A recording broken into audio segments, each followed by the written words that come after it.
جمعہ کو پاکستان اور بھارت نے باہمی انتظامات کے تحت اپنی جوہری تنصیبات کی فہرست کا تبادلہ کرنے کی سالانہ مشق کی۔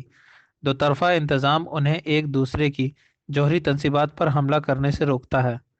دفتر خارجہ نے ایک بیان میں کہا، یہ تبادلہ پاکستان اور بھارت کے مابین جوہری تنصیبات اور سہولیات کے خلاف حملوں کی ممانعت سے متعلق معاہدے کے آرٹیکل 2 کے مطابق کیا گیا، جس پر 31 دسمبر 1988 کو دستخط ہوئے تھے۔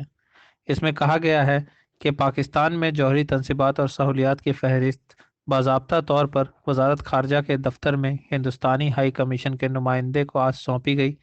نئی دہلی میں ہندوستانی وزارت خارجہ نے ہندوستانی جوہری تنصیبات اور سہولیات کی فہرست بیک وقت پاکستان ہائی کمیشن کے نمائندے کے حوالے کر دی۔ اس معاہدے میں یہ شک موجود ہے کہ دونوں ممالک ہر سال 1 جنوری کو ایک دوسرے کو اپنی جوہری تنصیبات اور سہولیات سے آگاہ کرتے ہیں۔ 1 جنوری 1992 سے یہ مسلسل کیا جا رہا ہے۔